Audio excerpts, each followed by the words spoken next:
Hey YouTube, this is Eric, and I'm going to be doing a quick review on probably one of my favorite titanium figures, and that is titanium 6-inch titanium Cheetor. Now, Cheetor, unfortunately, and this is the Beast Machines inspired Cheetor, which is really the only titanium that they had, but I gotta throw that out there. And really, as far as Cheetor's Beast Machine persona goes, he never really got a good toy representation, and it's because Beast Wars they morphed really in the show instead of transformed. And you could blame Mainframe because they just went ahead and did whatever the hell they wanted to as far as the transformation sequences went. So a lot of times the toys looked absolutely nothing like the show's counterpart. Well, except for Night Slash Cheetor, which was a whole lot better. But he was plagued with a lot of bad toys, but this is actually one of the first really good representations of Cheetor. And it's a shame it took so long for it to come out. I mean, this isn't a new toy, but I believe this toy came out maybe 5 or 6 years after Beast Machines went off air. So here he is. He's again from the titanium line. You can see his swords right here.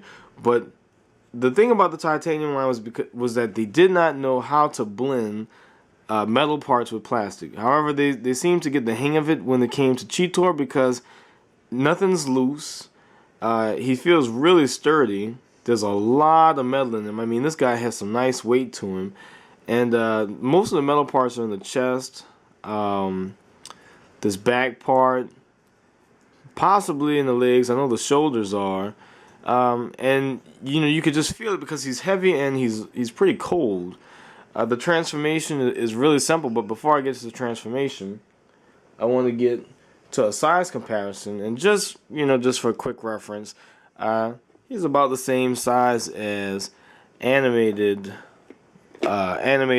Slag. No, he's not Slag. Snarl. Should be Slag, but it's Snarl. Okay, and as for transformation, it is just about as simple as you can get. And most Beast Machine toys had a simple transformation. Just stand up the animal, twist, and there it was. But, I mean, it works for this figure. So the first thing that we want to do is flip these feet out. And just flip them around. Now we're going to straighten out his legs. And you can already see him starting to take shape already. Take his beast arms and flip them or push them back, spin them around, and see, coming quite along there. And you take his beast mode head and push it down, pull his head out, and that really is about as far as the transformation goes. Now, one thing to note about this figure is that while it is probably my favorite titanium figure, and it is my favorite Cheetor figure, it does have a problem. And when I first got the figure, I got the figure when it first came out a couple of years ago, and I noticed that when I transformed it into the beast mode, the head from Cheetor got stuck right about there, and I couldn't get it out. I mean, it was stuck. I could not move it past this point. And it's because the clearance from the chest when you first get it is so tight, the clearance will not let his head come out. For some reason, his head would get stuck every single time. So I ended up breaking the first one, just forcing that shit back, and his head kind of popped and the chest broke and everything. So I got him again a few months ago, because I really liked the toy, and it had the same problem. I figured it'd be a fluke, but it was the same problem. What you can do to fix that problem is he has a couple of screws back here, right there and right there. If you take them and loosen them up just a little bit, it gives the chest enough clearance. Cause see, you can see his chest is a little looser around that part. It gives it enough clearance to let his head come up, so you won't have that problem anymore. You can transform him as much as you want.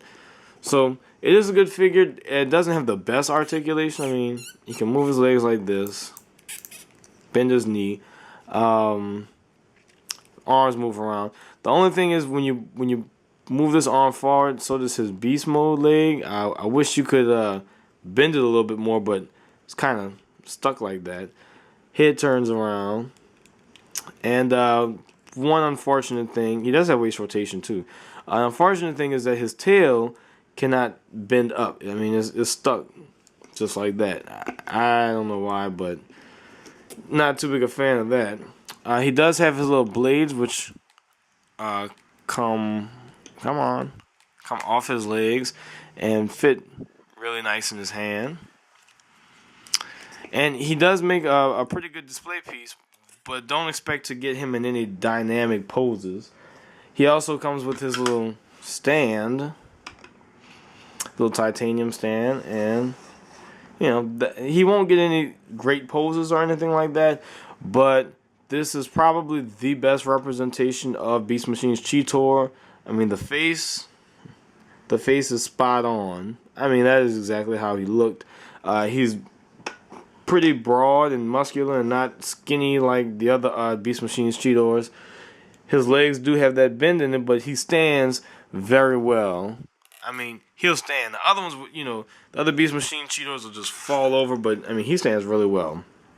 So, if you're a fan of Beast Machines, if you're a fan of Cheetor, or if you're a fan of the Titanium line, which there aren't too many, he is a definite buy, and he really isn't that expensive either.